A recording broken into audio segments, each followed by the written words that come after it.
एबसुनि बारग' आफादगिरि आरो बर' माहारिनि बिफा बड'फा उपेन्द्रनाथ ब्रह्मनि दिनै 33थि थैनाय सान आरो बे थैनाय जि सान बेखौ जोङो थुलुंगापुरि बे दतमायाव जोङो फालिदों आरो बेयाव गोबां जोंनि फरायसा फरायसुलि रायजो राजा आरो गोबां गेदेमा बिथांमोना बाहागो लाफैदों माहारियारि आफादनि गिबियावनो बड'फानि सोरगोआरि जिउमानि आलो गोजोननि थाखाय आफा इसोरनि खाथियाव आर'ज गाबदों जाहाथे अराय सोरगोआव आलो गोजोनै थानो हायो आरो जोङो थांना थानाय जिखिनि बर' फिसाफोर दङ एबसुनि हाबा मावनाय बर' माहारिनि हाबा मावनाय आरो बर' हारिनि जिउ खुंनायाव अराय बिथांनि जि आशीर्बाद आरो थुलुंगानायखौ जों मोनगोन। फुंबिलिनि आर'ज साननि हाबाफारि बिनि उनाव फिरफिला बिरहोनाय आरो बड'फानि जि माने गोथार थावनि जेराव बड'फाखौ जोङो दोनदों बे जायगायाव जोङो बिबार बावनाय हाबाफारिया जालांबाय आरो मुलुगनि गोजोननि थाखाय आरो गासै बिथिंनि सुबुंनि मोजांनि थाखाय सर्व धर्म प्रार्थना गुबुन गुबुन रिलिजियास ग्रुपनि मोनसे प्रेयार जों हाबाफारि लादों। दिनैनि बे हाबाफारिनि गेजेरजों दिनै जिहेतु दुखुनि सान दिनै बड'फाया जोंनि गेजेरनिफ्राय बे सानावनो अबथिरायै नागारलांदोंमोन। जोंनि बै थासारिया बै समा जोंखौ दिनैबो दुखु होयो आरो बिथाङा थाबावनायमोनब्ला हारियाव आरोबाव मोजां खामानि जाबावगौमोन साबसिन हामसिन हारिया दिनै जि मोनसे अबस्थायाव दङ बेनिख्रुइ बांसिन जों आरोबाव जौगाबावगौमोन। दा दिनै बिथांनि एबसेन्सआव बिथांनि जिखिनि आद्रा सिमां बिथांनि जिखिनि मावनो थालांनाय जिखिनि बिथिंफोर दङ दुलाराय बर' फरायसा आफादनि दख'रानि दालायनि जिल्ला मिरु गासै मावथि बिथांमोना दिनै समायखिरा लानानै हाबा मावगासिनो दङ। बड'फानि आदर्श बड'फानि प्रिन्सिपाल आइडिय'लजि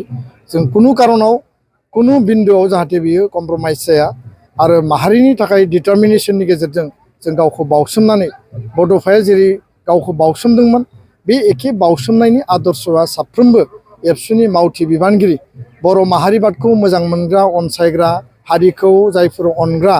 सुबुंफोरनि गोसोआव अराय थांनानै थायो जों बेखौनो हास्थायगोन आरो गोग्लैसोनाय गादबजानाय नासयजानाय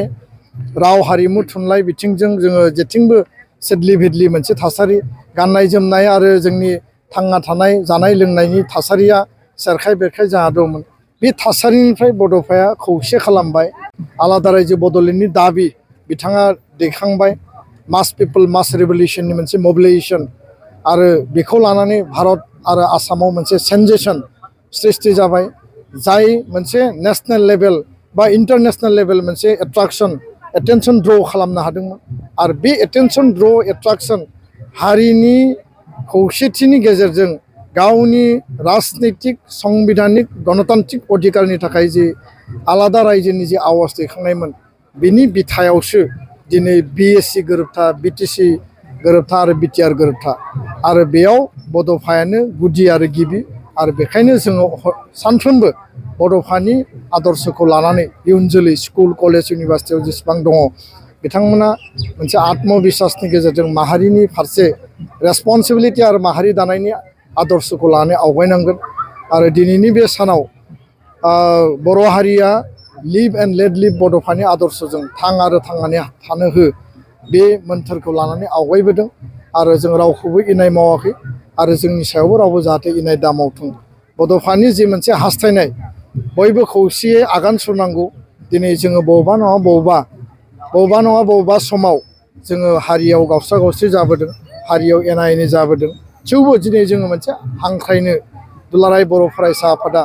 बे माहारियारि आफादफोर सामाजिक गौथुमफोर बा धोरोमारि बिथिङावनो जा बा जोङो राजखान्थि बिथिङावनो जा जाहाथे जोंनि हाबा मावनायनि प्लेटफर्मा आलादा आलादाब्लाबो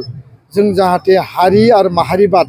हारिनि सार्थ हारिनि खौसेथियाव जोङो एखे लोगो भइस होनो हायो खौसेयै जों गारां बोनो हायो बे बाथ्राखौ बयबो सानलायोबा मोजां। आसामनि गिबि मन्थ्रि मानगोनां डक्टर हिमन्त बिश्व शर्मा बिथाङा दसे समनि उनाव बे जायगायाव फैगोन आरो जों मिथिदों जे बिथाङा क'क्राझाराव दिनै गुबुन गुबुन हाबाफारि दङ। बे हाबाफारिनि गिबि हाबाफारि हिसाबै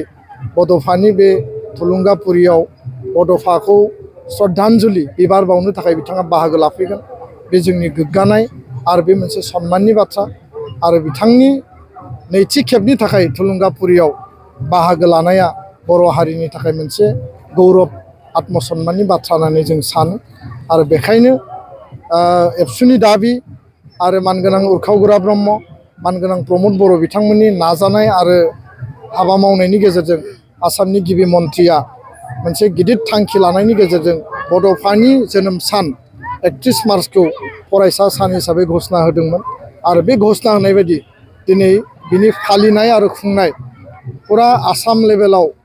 आरो बिटिआर लेभेलाव बिनि मर्यादा आरो बिनि प्रसारनि खामानिया सोलिगासिनो दङ। आरो फिन खेबसेबाव थांनाय 31 मार्चआव दाबि दैखांनाय बायदियै एबसुआ फिन दिनै बे गोथार जि थैनाय सानाव दाबि दैखांगोन। भारत सरकार, आसाम सरकार गिबि मन्थ्रि बिथाङा बाहागो लागोन। बिथांनो जोङो फर्मेलि जोङो मोनसे आपिल आरो दाबि लाखिगोन जे भारतनि सासे महान बेक्ति हिसाबै बड'फाखौ भारत रत्नजों सन्मान होनानै नेसनेल लेभेलनि सासे माने रिकगनिसन जाहाथे होयो, बे दाबिखौ जों गिबि मन्थ्रिनि गेजेरजों दिनै जोङो फिन लाखिफिनदों। गोजोन्थों।